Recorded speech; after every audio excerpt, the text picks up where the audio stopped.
I think you always have to remember that she is not your daughter. She is a daughter-in-law, and there is a difference. I think it's really easy for us to want to clump our kids together. So I think it's important that you allow her to be independent, an independent woman. Defer to her. Again, show her the respect by deferring to her and asking if things are okay for this or this, because that's her family.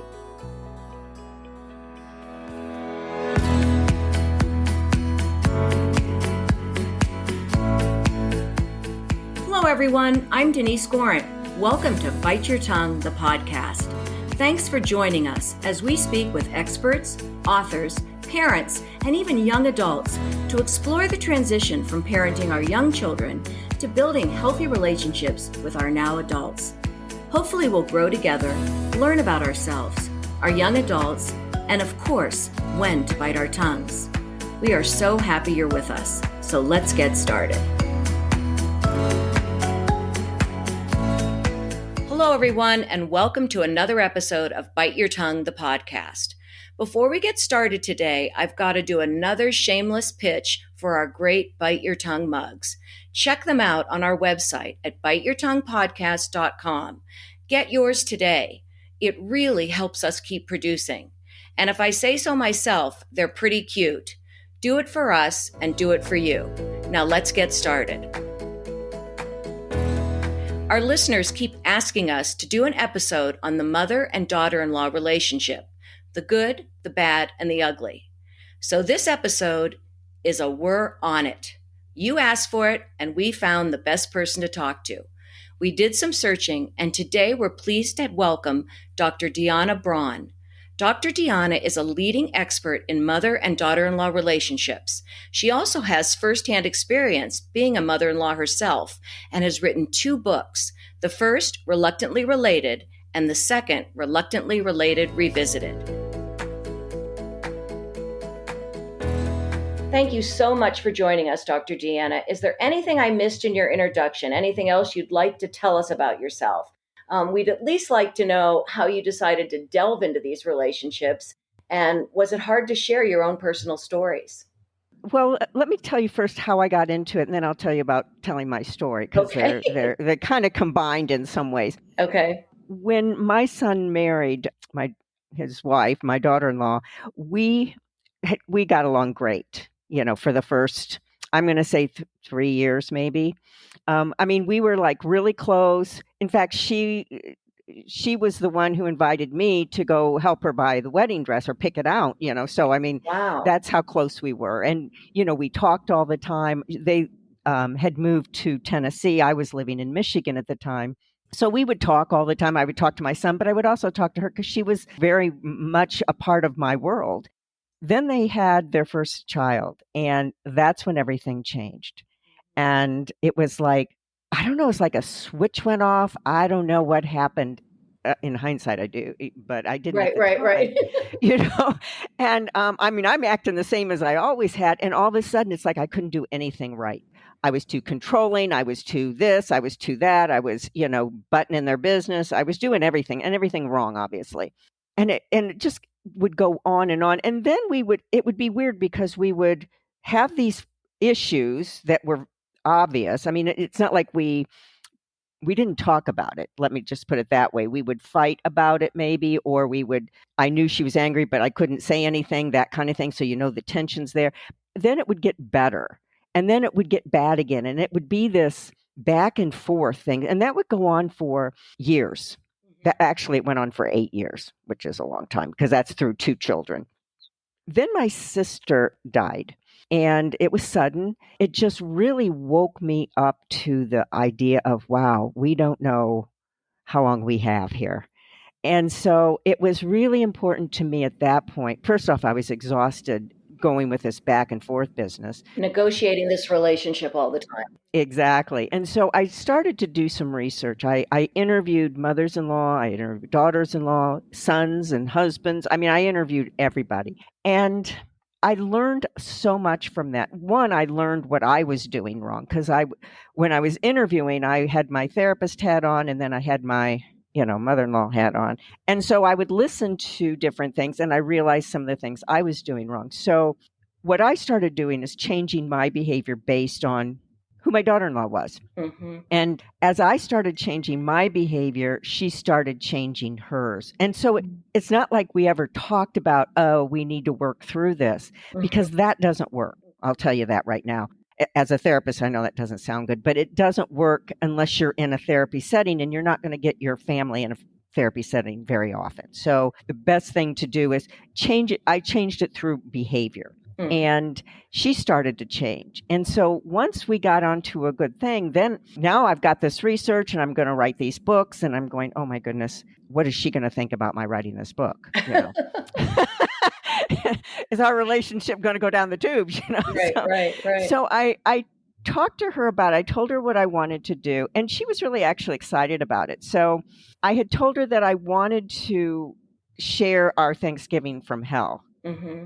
And so I said, would you mind, and this is where I put my therapist hat on, would you mind if I interview you so I can hear it from your perspective? Because I think it's important That's right. Mm-hmm. for mothers-in-law and daughters-in-law to understand that everybody's got their side and everybody thinks they're right. No, you're absolutely right. So I wanted to understand it from her perspective, and I wanted it to be in the book that way so that it made sense to other daughters-in-law who would be reading this. So that's what we did. And so she really collaborated with me on that, because I interviewed her, I wrote the chapter, I let her read it, I let her make changes, that kind of stuff. Mm-hmm. So it really worked out well. So that's kind of my story with how this came about, and actually my daughter-in-law helping me with it. Well, it's interesting because we're going to get to that story, but because you've brought it up, I want to say something about it, because I read that and I read a few of your others, how you said the daughter-in-law's side and the mother-in-law's side.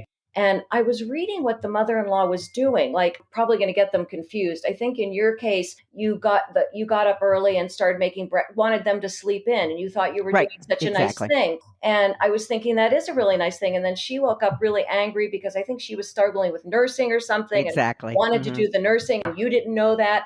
And I'm thinking, oh my gosh, how do you, almost in every situation that you described, the mother-in-law was trying to really do something nice. The other one that struck me was the mother-in-law that I think she was babysitting twice a week or something. And she wanted to get dinner fed for the little girl, get the kitchen cleaned up.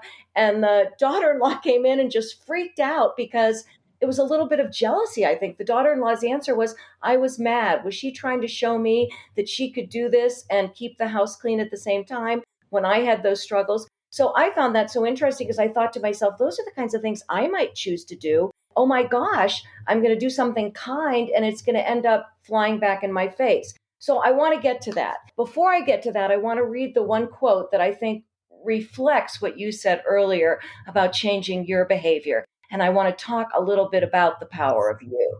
In both of your books, you have this quote: "We come into families through the people we choose to marry. Our judgments about our in-laws speak more about who we are than they are. Being mindful about what we bring to the situation helps create a well-balanced family environment." So I'd like you to tell me a little bit about that quote, and I think it relates to the power of you. Is that correct? It does. It does. It's important to understand that it's such a complicated thing, because you have to understand who you're dealing with. Every relationship is very different, and we only have so much power within ourselves and within a relationship. It doesn't matter what the relationship is. So in wanting to change it and wanting to understand it, you have to first understand who you're dealing with. Who are the people involved? In this case, your daughter-in-law. So you have to understand, who is this person? Let's say you have 2 or 3 different daughters-in-law. They will be very different people. You may get along with really well, and the other 2 may be nightmares for you, or vice versa. So you have to understand each person is coming into this relationship with their own stuff. I call it emotional baggage. Okay. They come in with their own, life history. And even at 20-something or 30-something, they have life history. They come in with their own family dynamics, right, and everything. So you have to really take a look at that. And I don't mean from a psychological standpoint, but just kind of as who they are as a person. And as you understand that, then you're in a better position to figure out what you need to do to make things better. let's use one of the examples. Okay, that's what I was going to say. Let's use an example. Okay. Okay. So you talk about the daughter-in-law who comes in and she's really angry at her mother-in-law because, the dishes are done, the kids are fed, they're bathed, they're this, so that, the house is clean. And she feels like my mother-in-law doesn't even think I can't even take care of my own house. That's what she's thinking. Well, what you're talking about here is the daughter-in-law is feeling already insecure. She's insecure because she's working, she's got a husband, she's got a family, and she doesn't feel like she's good at taking care of all those different people. And part of that is probably reality, but part of it is based on her own emotional history and her life experience with her parents and her family. So you have that dynamic going on. And the mother-in-law's thinking, hey, I'm doing this for her so she doesn't have to do it. I'm trying to be nice. Well, if you understand that, let's say your daughter-in-law is a bit insecure, and it's not, and I can give you examples of how you'll figure that out because it's not really hard. Well, I think everybody's a little insecure when you have a child. Yes. None of us know what all of us aren't sure when we begin that journey. Well, and again, this is where when you talk about why this relationship is so difficult and stuff, the mother-in-law has been through all this, what the daughter-in-law is now going through. Right. And so she's more laid back with it and, doesn't see it as a big deal, where she's kind of forgetting where the daughter-in-law is, what that's like to feel that anxiety of, can I do it all kind of thing. If a mother-in-law wants to be able to be helpful, but not get the wrath of her daughter-in-law, in this particular, and I'm using this as an example from this thing, the best thing she can do is speak her intent, talk about her intent. For example, before the daughter-in-law goes to work that day, she could say to her, look, I know you're going to work, you come home, you got all this stuff to do. I would like to do a favor for you if I can, if you're okay with it. If you're okay, would you mind if I cook dinner for you guys tonight? Or do you mind if I just clean up the kitchen? Because we're going to be making a mess all day with the kids, and I just don't want to leave that for you. And by saying that and basically making sure it's okay with her, it does a couple of things. One, it tells her what your true intent is instead of her plugging in the intent, which will be her worst nightmare, that you think she's incompetent. Mm-hmm, mm-hmm. All right. So you're telling her what your intent is right off the bat, so there's no guesswork. But also you're showing her respect. And that's really important to a daughter-in-law because she's feeling unsure of herself and her new role and all that stuff. So by doing those two things right off the bat, you've already shifted things in that relationship. So then, and if the daughter-in-law, says, sure, that's great, then you do it. She comes home, she won't be upset. If she says no, then don't do it. But at least she's got the place, she's in the position to be able to make that decision, which will again start to soften her with just the fact that you even asked, as opposed to just did it. Yeah, I think that's probably true.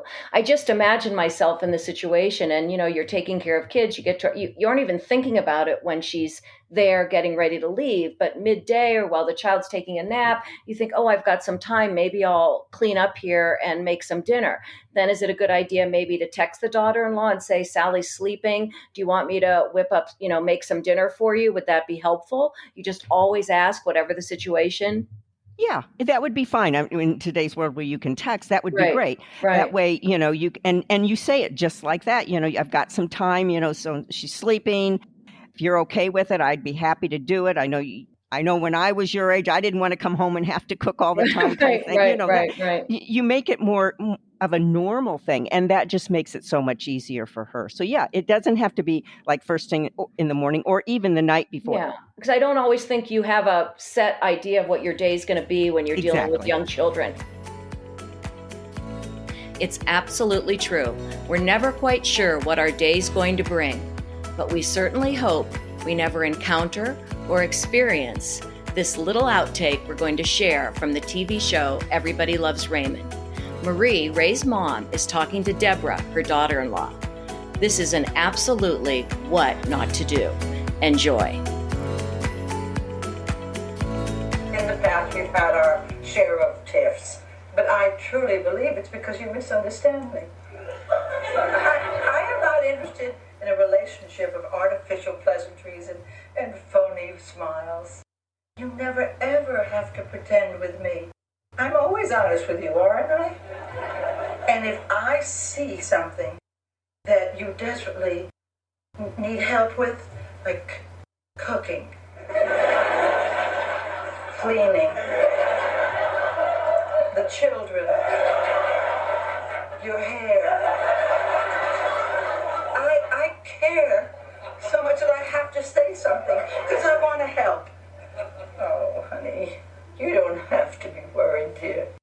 I forgive you for today. And I'm always here to help.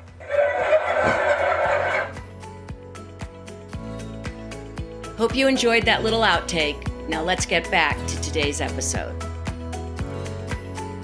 I've got so many other questions here, but there was a question from one of my listeners. And so since we're in this kind of replying to a question, she says that, and it's a newly married, I'm trying to find exactly the question. Her son had been dating this woman for about 10 years, and she'd still never been introduced to the daughter-in-law's family. She felt really bad about that. And their first meeting was actually at the wedding. Even at the wedding, she wasn't introduced to her daughter-in-law's sister until 4 days when they were all together. And her mother, the mother of the daughter-in-law, never said one sentence to her, or said no more than one sentence to her that day. So she has this fear inside looking forward of not being allowed to share in family events and that the house will be divided.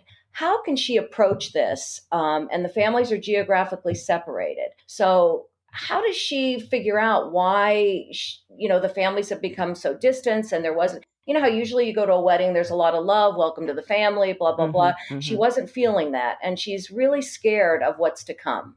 Yeah, that's a tough spot because it could be a couple of things. There's so much going on in the wedding. And so the daughter-in-law it didn't even dawn on her or maybe depends on her relationship with her own mother, that kind of thing. So there's so many dynamics playing into this. It's hard for the mother-in-law to figure out what is this? Is this about me or is this just about them kind of thing? Right. That's what I thought when I read it. Yeah. Yeah. So I think that to me, the best thing she can do at this point, and I would sit down with the daughter-in-law, and she could include her son in this too. Mm-hmm. And it could be over the phone, it could be in person, it really doesn't matter. Mm-hmm. But I would say, I really didn't get a chance to say much to your mom or your sister. Is there a way for you can you give me their phone number or their email or something? I'd just like to touch base with them and see if she can let something like that happen. Now, if the daughter-in-law says no, that would be an appropriate time to say, well, is there something going on, with your mom or is there something that I need to know about here? Just so that she can understand kind of what the dynamic is, because that's important. Would it ever be appropriate to talk to the son first and maybe find out a little bit about that background? I would be, and again, I always wonder what the son's role is here, because I think I would go to my son and I say something like, I feel so badly. I hardly spoke to her mother. I met her sister. No, I never even met her sister. Are they a close family? Do you want us to be acquainted? What would you want from us in this situation? Bringing in the son is something you do sometimes, and sometimes it's not appropriate. So there's no blanket statement here. But as far as this particular example, I think that would be perfectly appropriate to do. I think it would be awesome. I would, you could speak to him first, but then I would bring in both of them. Yeah, you have to. Yeah, I think that's probably true. You have to bring in her at some point. It's not fair to talk about her. Yeah, and it's her family. But I think if you could get an idea, just some idea of what the family dynamic is between everybody in her family. If she has a good relationship with her mom, or maybe it's not good, or maybe it's too close, or whatever it is, that will help determine. But once you get that piece of information, then bring them both in, because I think leaving her out is going to make more problems than you want. Than it's worth. Yeah. And some say that it's a self-fulfilling prophecy. We expect not to like each other. Is there some truth to saying a daughter's a daughter the rest of her life, a son's a son till he takes him a wife? Unfortunately, I think, yes, there is truth to that. I think it's important for women to understand, and I think this is and I know our audience is more mothers-in-law, but it's also this is for daughters-in-law, but it's mothers-in-law need to hear this too. The real reason there's a lot of elements involved in why this relationship is difficult, but the overall reason why this relationship is so difficult is because of the tension between the two women. And that tension has to do with they're both competing for the influence that they have over the husband slash son. It's not the love, it's the influence. And it's not something that either woman really knows about. They don't think of it like that. They aren't even aware of it. First off, it's an artificial relationship. You're thrown together with this person because your son loves her.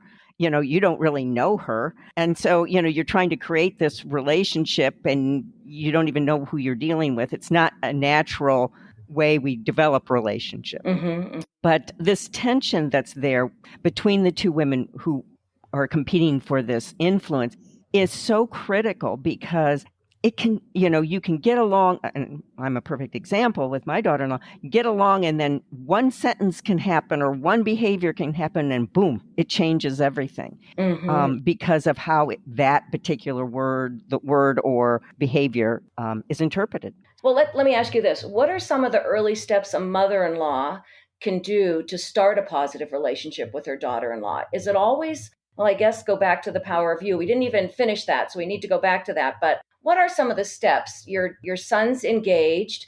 You're going to have this new daughter-in-law. What kind of advice would you give to a new mother-in-law? Well, and this would go under the whole power of you thing. Okay. It would. The first thing I truly recommend, and it's not always easy, especially when people say, oh, well, we're long distance, but in today's world, you can FaceTime, there's so many ways you can communicate with people and do visuals with each other. It's really important for the mother-in-law, and I think it's the mother-in-law's responsibility to take the step because she's the older of the two. She's the elder. So I think it's really important that she initiate this.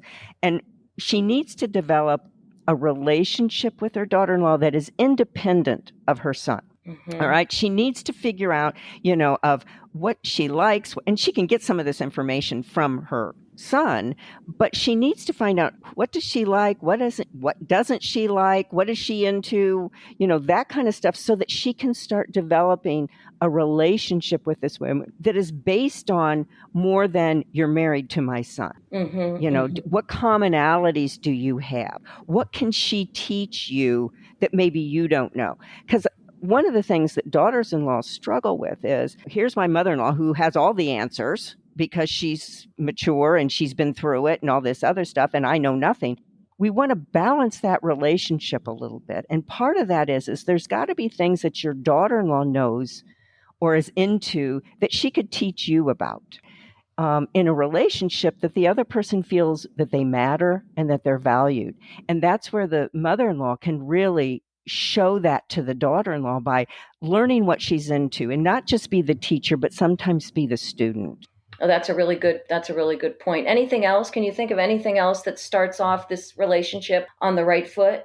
I think the other thing is, and we talked about this a little while ago, is you need to defer to the daughter-in-law, especially when it's around wedding stuff. I was going to say weddings is another question. So one person said, I always got along. Now they're engaged and they're planning this wedding and nothing I say is important. And I'm like, I feel like she's bridezilla. Yeah, well, she may be, because that does happen. I think one of the things that young women get into is they're so focused on that one day. They forget that the whole thing is really about the marriage that goes on beyond that. But that's probably another podcast. I have an episode on that. We have Whose Wedding Is It Anyway? And that's exactly what the person says.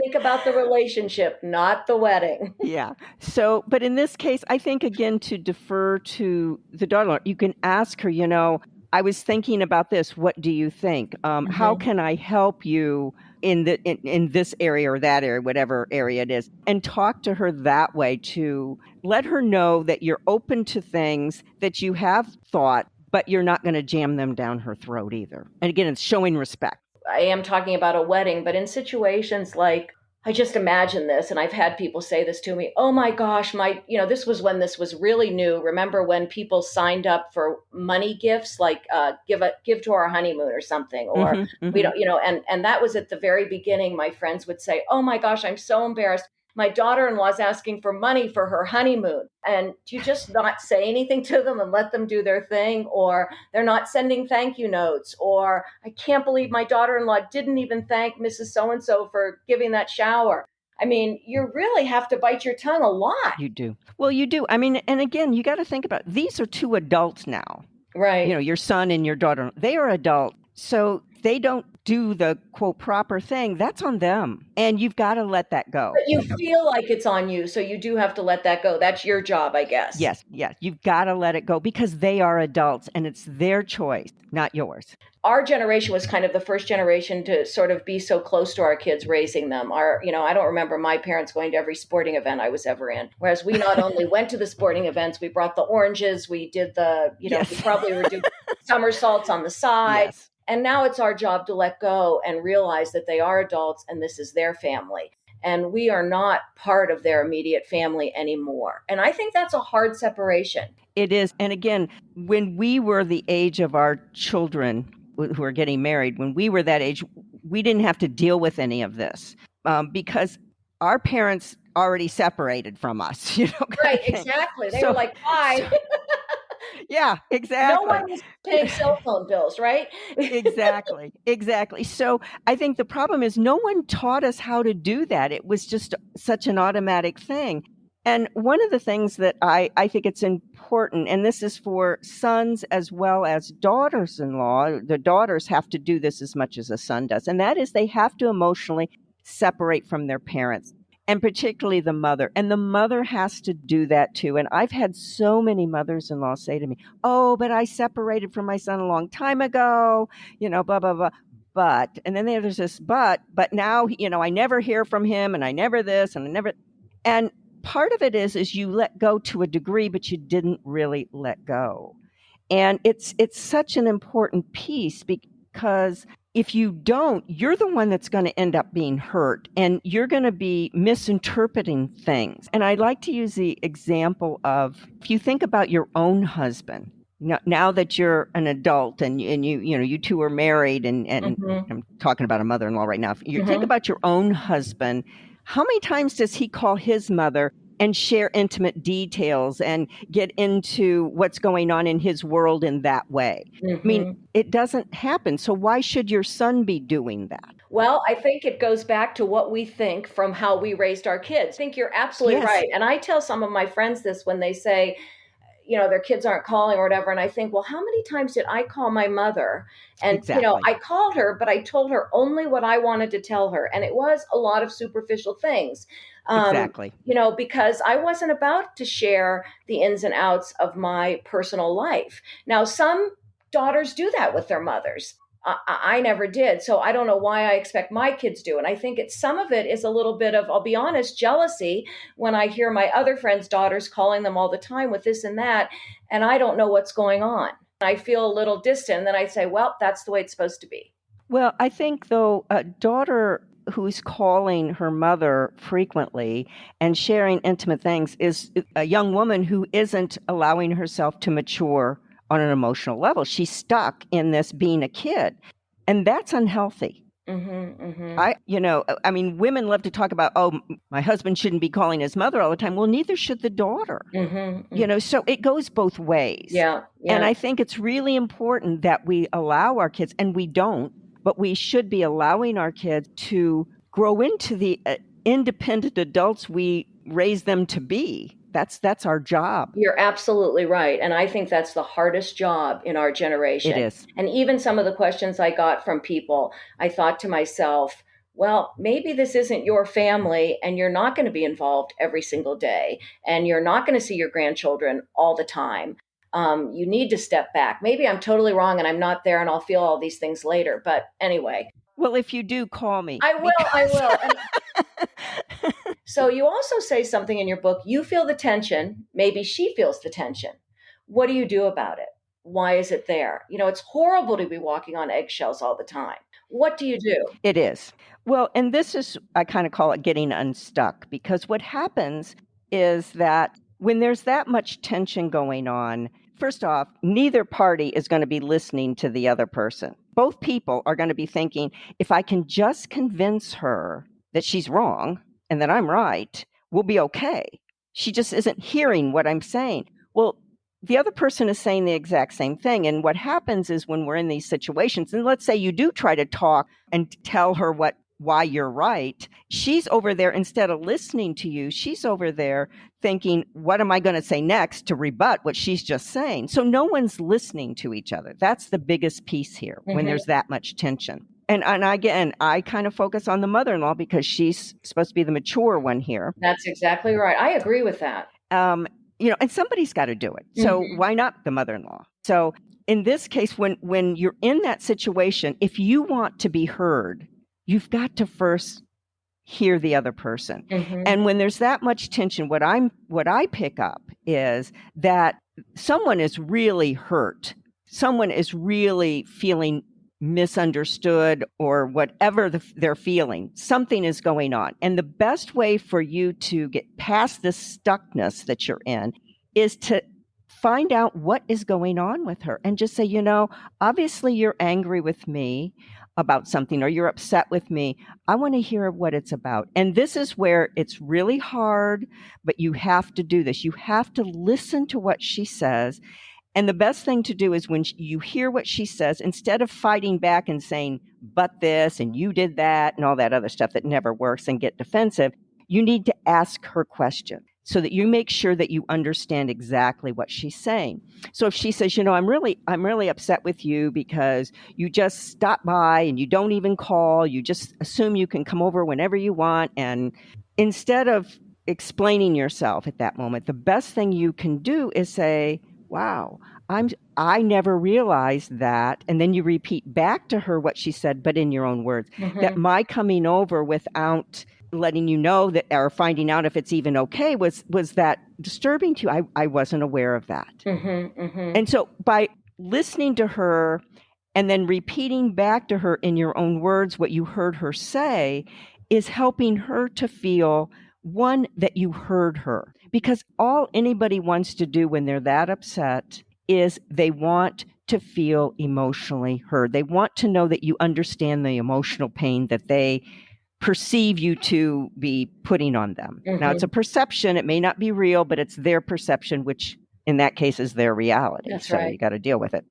So if you do that and you keep doing that until she starts to calm down, then you can say at the very end, again, you're hearing her, you're repeating back to her what she said in your own words and acknowledging, you're not admitting you're doing anything wrong, you're just acknowledging what she's saying.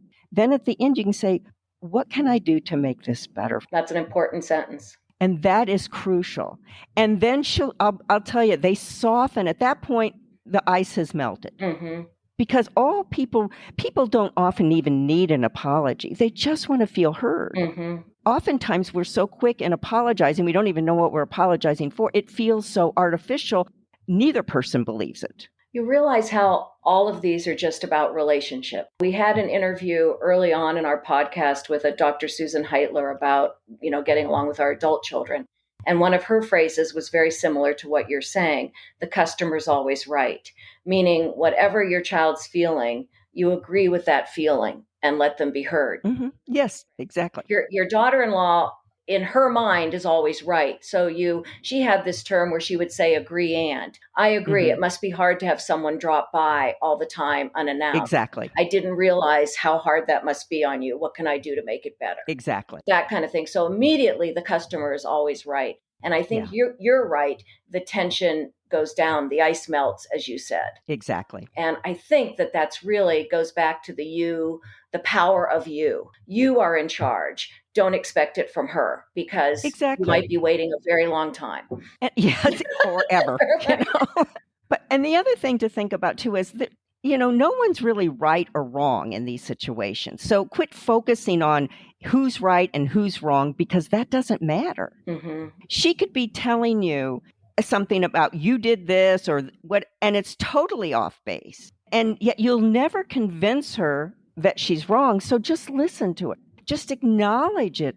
that doesn't make it that you're saying she's right. You're just acknowledging, and it's just so important. No, you're right. I remember being a daughter-in-law, and the thing that bugged me the most about my mother-in-law was, and they lived far away, so they always came and stayed with us. I think it's much harder when your mother-in-law moves into your house with you, whether it be for a week or a few days. I always tell my friends, if you can afford it, get an Airbnb 2 doors down. You know, how I was opening the diced onions can, or how I was stirring something. And she was great at all of that, but I took it so personally. I mean, I had to let it go. Yes, tell me how to open my can, but it's hard to hear. It is, especially in your own home. Especially in your own home. That's exactly right. That's exactly right. So in your book, you talk through so many different personality types, and I know we don't have time to talk about all of them here, but is there a way to explain a few different personalities of the daughter-in-laws that they can look out for? Is there a way to go into that a tiny bit? Sure. Okay. Sure. If you go to my books, there's a questionnaire in the back that will, and you can do it online too on my website, but it will help you decide which daughter-in-law you have. Because once you understand what kind of daughter-in-law you have, then you can get the tools that you need to deal with that particular one. I think that's really important. We need to emphasize that. On Dr. Deanne's website, there's a questionnaire that you can work on to figure out what is the personality type of your daughter-in-law that can help you with the tools to move forward. Now, go ahead with some of your examples. I just want to make sure to underscore that, because I think that's really important. Yeah, understanding who you're dealing with is the only way you can make changes, because if you don't know who you're dealing with, you're going to be all over the map. So let's start with doubting Donna. Okay. This one you'd have trouble with. She's the one who, probably low self-esteem. She's very uncertain. She'll second guess herself. Now, externally, she'll probably come across like she's very together. So it can be really hard. When you're in her home and you're watching her, you can see that she kind of second guesses herself, that she's a little unsure of herself, that she doesn't really know who she is as a person yet. Unlike confident Connie, who's very comfortable in her own skin. Doubting Donna is not comfortable in her own skin because she's not sure who she is. That's the one that you have to really make sure that you state your intentions, because she will put the worst intention that you could have on her. So you really want to make sure you do that. She's the one that you defer to. You make sure that you, as I say, state your intent, that kind of stuff. Weird Wendy is I love these names. Probably the most difficult one to deal with, because she sees things that really aren't there, and there's not much you can do to change that totally. Is she looking for control? She's definitely looking for control, and she's going to see everything you do pretty much as a negative. Okay. She may be one of those people who will, and she's typically pretty passive aggressive, although she can be opposite probably too, but she's definitely passive aggressive. For example, she may come to your house. Let's say she comes to your house for a holiday, and instead of being with family, she'll go in another room and read a book. Oh, yeah. What do you do about that? Well, in that kind of situation, you really have to find some humor and use humor to help you navigate this. For example, let's say that's exactly what happened. She comes over, everybody's kind of getting the kitchen stuff ready and blah, blah, blah, but she's in another room reading a book by herself. So this is when you would go to the door and say, oh, Wendy, I know you're really into that book, but I sure could use your help in here. Don't confront her, because that's not going to do you any good. Put her in a position. You want to create a position where she kind of doesn't have a choice. And it's important that you acknowledge whatever it is she said or did. I know this is what you're doing, or I know this is how you feel, but I really could use your help, or I really need this, And so put it in the sense of what you need and what you want from her at that point. Humor is one of the best things to do with it. Like, for example, another example, she might be the one who comes late all the time to your house for dinner. And in those situations, start dinner. You're supposed to start dinner, let's say at 6:00 or 6:30. Have your dinner at 6 or 6:30, whether she's there or not. And when she comes in, don't make a big deal about it. She has a place to sit. Let her feel the discomfort of that.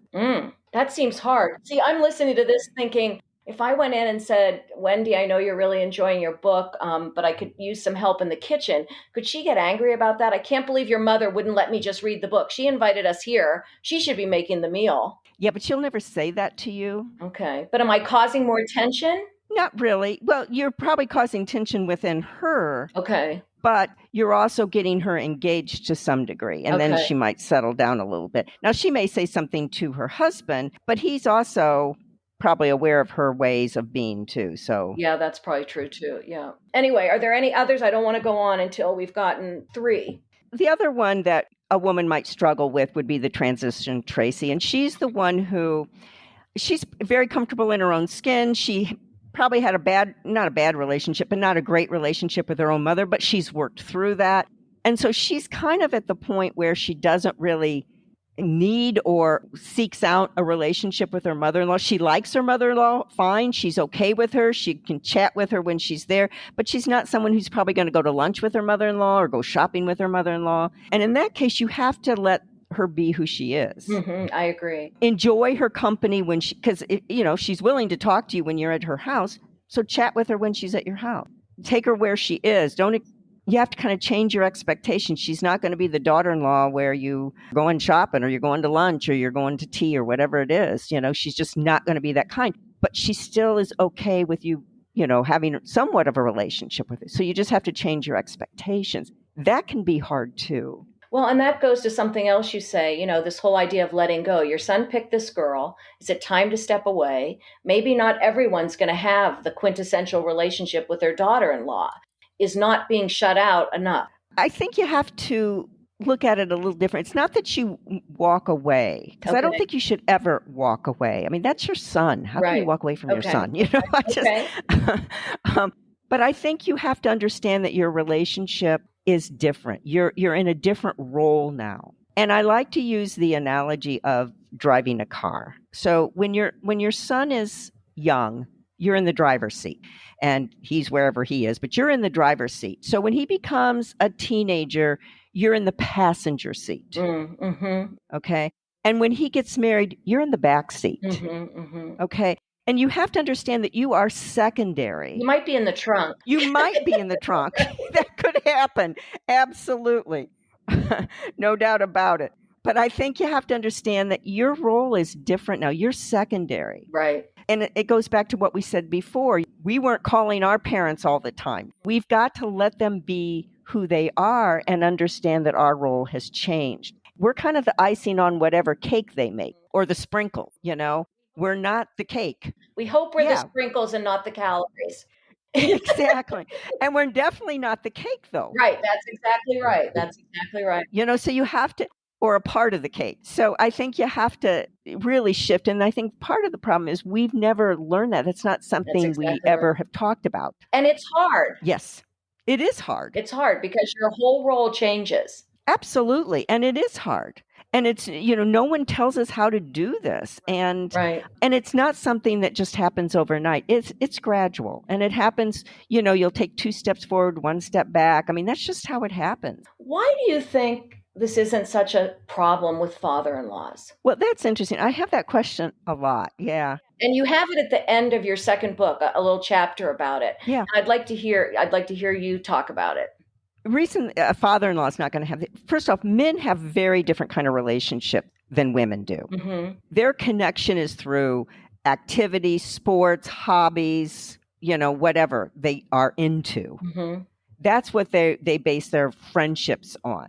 Women base their friendships on that emotional connection. Mm-hmm. So a father-in-law is not going to get all bent out of shape like a mother-in-law. Women take things so personally in general, but fathers-in-law don't, because that's not the kind of relationships they have with people. They just don't. So men are different than women in this case. So it's easier for men to have that separate, like they don't necessarily have the issue with a mother-in-law, your son with his mother-in-law, that it happens with the daughter-in-law and you. So it's just different. The one other thing I wanted to talk about was you said something like, even if you have or think you have a good relationship, like in your relationship with your daughter-in-law, 8 years, or I think you said 8 years, wonderful, but you still need to keep mind of some things. What are those things you should keep mind of even when you think your relationship is dandy? I think you always have to remember that she is not your daughter. She is a daughter-in-law, and there is a difference.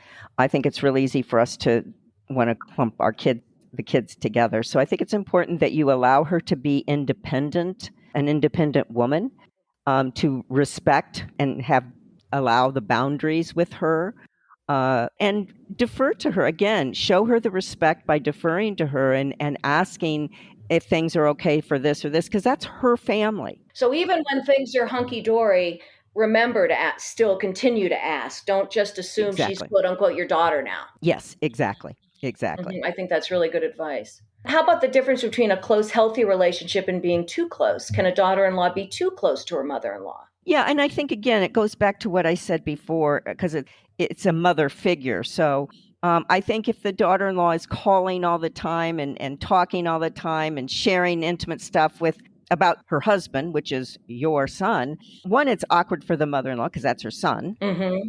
It's like, what am I supposed to do with this information if it's something negative? But what happens is in those situations when a daughter-in-law is too close to her mother-in-law is it creates that same stunted growth that it would with her own mother. And she needs to figure things out herself. Mm-hmm. She needs to figure those things out. You can't be her mom in those situations. And I think sometimes they'll reach out to the mother-in-law because, well, she knows her son better than anybody, so why can't I talk to her about the problems I'm having with her son? And that seems like there's too many people in a marriage then. Yes, exactly. Exactly. Way too many. So I have a couple more questions and then we're going to wrap up. One person literally said, I feel as though my daughter-in-law isn't very nice to my son. When I see them together, he gets pushed around a lot and she has high expectations of him. He's the main breadwinner, yet he's also expected to be around all the time and be the best father. Can I approach this? Is this none of my business? It's hard for me to see. First off, no, she should not say anything Okay. to either the daughter-in-law or her son. Again, it's their marriage, and he chose her on some level for a reason. And usually it's an unconscious level. We choose things that are familiar or maybe not comfortable, but at least familiar with what we know. And so you have to let them figure that out. You have to let your son figure that out. If he's being, and I'm going to say bullied, let's say, because that's what it sounds like, then you have to not say anything, but you also can let him know in an indirect way that you're always there for him and that if he ever needs anything, that you're there for him. How do you say that? What are the words you would use for that without feeling like you're interfering? Well, it depends on what they're talking about. Let's say your son calls and he's just talking in general. Again, I don't know, but I doubt if he would be sharing any of that stuff. Probably not, because he doesn't feel it's a problem. Well, if he doesn't feel like it's a problem, then you have to let it go. If he truly doesn't feel like it's a problem, you need to just, for whatever reason, it works for them. Okay. It's not what you would have chosen for your son, but it's obviously working for him. So in that sense, you don't say anything. Got it. Which is hard. All of it's hard. Being a mom is hard. Being a mother-in-law is hard. I think we all have all these feelings and emotions and we want to talk about them because that's who we are. And being a grandmother is hard. Yeah, I did an episode on that. I'm not there yet either, but I hear that's very hard. Very rewarding and very hard. I guess anything worth working for is hard, right? Absolutely. So last question. My daughter is outwardly mean to me, even when my son is around. She seems not to like anything I say or do. I walk on eggshells. Even if I say the flower arrangement is pretty, she'll disagree. Wow, that's not a pleasant person to be around. Well, there's a couple things she could do. She could, when I talked about before about getting unstuck, right? She could go that route and say, you seem like you're upset with me. And she'll probably go, oh, no, I'm not. Well, but something's going on because you just seem angry whenever I'm around. See if you can get her to talk. And if not, then you're going to have to kind of let that go. There's other things you can do. For example, you could laugh. You can make a kind of chuckle about it, kind of bring some humor into it, just to lighten it a little bit, to kind of let her know, okay, I know you're angry with me, but what am I going to do? Right. I mean, she's got to find humor in this or she's going to go crazy. Yeah. And I You guess know? don't disagree with her. If she says the flower arrangement's ugly, just move on. Don't say, how can you say Yeah. that? Don't start a sort of back to the whole, the customer's always right. Yeah. Yeah. I think Yeah. that's probably true. And if she's, I mean, you could joke about it and say, yeah, maybe you're right. Maybe it is pretty horrible. Right. I mean, you could joke about it in that sense Right. because that catches her off guard. She's not quite sure what to do with that. But if you're not comfortable doing that, better to say nothing. I would probably joke about it because that would be easy. I mean, you got to have some humor in this. So it's like, Right. I'm just surprised the son would just stand by and not say anything, but his first priority has to be his wife, right? Yes. Typically what happens in those situations, the son, it's his marriage and it's like, I don't want to do anything that's going to make her angrier. Right. Because he'll have to deal with that. It'll be put on him. And he'd rather not have that. So he just turns a blind eye because it's easier for him. And is it the worst thing in the world for the mother-in-law to say to him later, I can't believe you let her treat me that way? Yeah, because you're putting him in the middle then. I mean, what do you want him to do? Now, you don't know what goes on when you're not around. That's exactly right. Yeah. He could be saying, what in the heck did you say to my mother? Why did you do that? I mean, you never know. He could do that. Right. That's true. But you're not going to know that. And you don't want to put him in the middle of that. And one of the big things I see is it's easy to put our sons in the middle because we know them, we're comfortable with them. And they're going to love us anyway, probably. Exactly. So I think the best thing you can do is if you have an issue with your daughter-in-law, deal with your daughter-in-law. Don't go to your son, go to your daughter-in-law and say, you seem upset with me. I really want to figure out what I'm doing that's creating, this much pain for you, whatever's going on, I want to fix that. You've got to take the high road here, even if you're really doing nothing wrong. And you may be doing something you don't even realize it, like trying to be too helpful. When we go back to that, trying to be too helpful, you don't even realize that's a problem. So, I mean, but you have to go to the daughter-in-law first. It's just putting your son in the middle. He will choose her. Mm-hmm. He may love you, but he will choose her. Well, and also in your book, you have ways to identify the kind of mother-in-law you are. And I think that's the whole you thing and taking the high road. We have to figure out what we're contributing.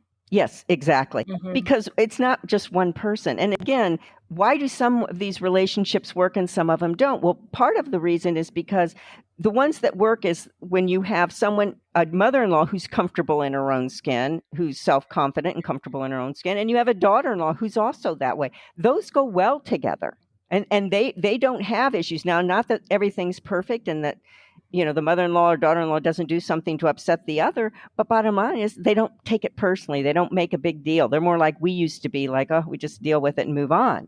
That's not magic. There's a reason why those relationships work, and it's because of the two people in those relationships. They are comfortable within themselves. It's the ones who aren't comfortable. Yeah, I really understand that. I really get that. And I'm not sure, like you said, I can't remember who that first person was, doubting Dory or somebody. Doubting Donna. Yeah, that they come off very self-assured. Mm-hmm. But underneath, there's a lot of self-doubt. And I would say that's the majority of us.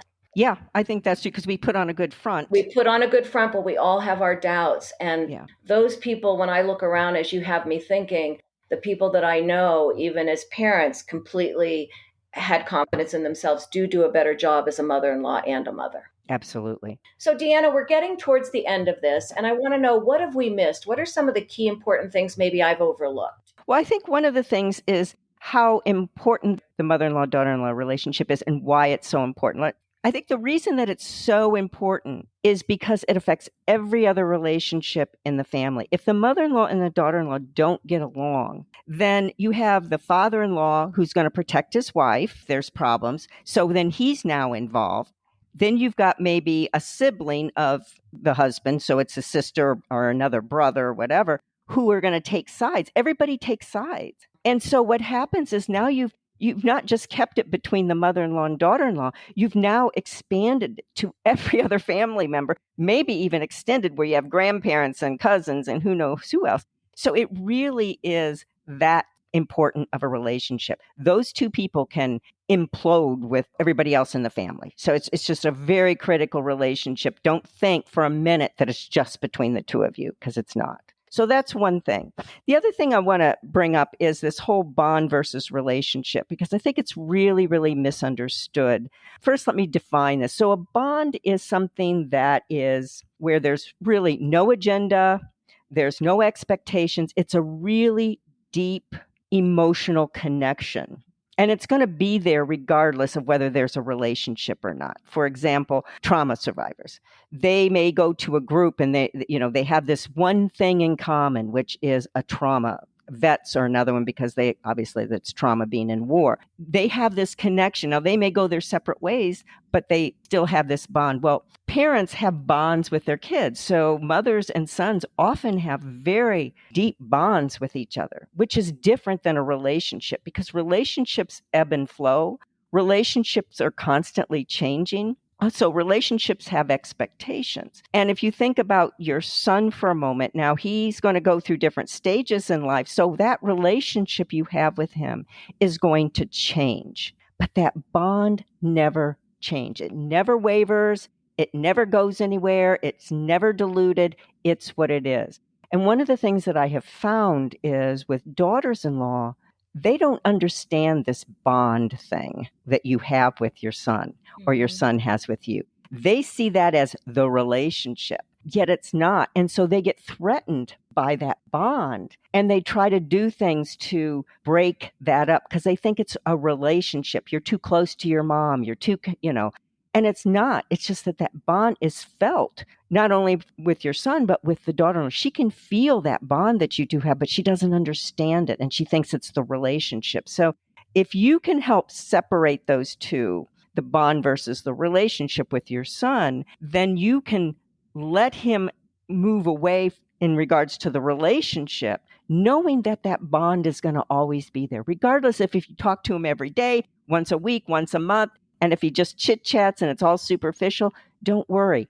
It's the bond that you have that will never go away. Boy, that's helpful. I think all of us have to realize he may not be with us every day. He may not be calling us every day, but we'll always have that bond that we developed over those first 20 years or 18 years. Yeah, exactly. Very good. Interesting. Well, we're about to end. So as you know, I always ask my guests for 2 or 3 takeaways that you think our listeners absolutely should remember from this episode. Can you offer those to us now? I think the things I would think about would be for a mother-in-law, if you want to get on track and you can do this at any stage. It doesn't have to be just at the beginning. You can try to do this at any stage, but you definitely have to create a relationship with your daughter-in-law that's independent of your son, where you two become connected based on commonalities and things of interest, and making her feel that she can teach you things as much as you can teach her. So it's a much more balanced relationship. That's probably the most important thing. And to genuinely look at, have you really let go of your son? Have you really let him become the man he is supposed to be? I love that. Dr. Deanna, thank you so much. This has been so wonderful. I know that it'll be helpful to so many of our listeners. I'll share your website and your books so that everyone can take those tests and figure out who their daughter-in-law is and who they are. So thank you again very much for joining me. My pleasure. I have enjoyed it as well. Thank you. Good, thanks. Well, that's a wrap. I hope this helped answer a lot of the listener questions about the mother and daughter-in-law relationship. It looks like it's on our backs as the older one in the relationship. We've got to take the high road. And as Dr. Deanna said, it's our turn to let our sons be the young men we've raised them to be. I certainly can't end the episode without reminding all of you to get your Bite Your Tongue mugs to support our podcast. Just visit our website at biteyourtonguepodcast.com and all the ordering instructions are right there. Also remember to follow us on social media and reach out if you have feedback or questions. You can always email us at biteyourtonguepodcast@gmail.com. Thanks, everyone. Thanks again so much to our audio engineer, Connie Gorant Fisher. She makes all of us sound much better than we actually are. And in the meantime, as always, remember, sometimes you just have to bite your tongue.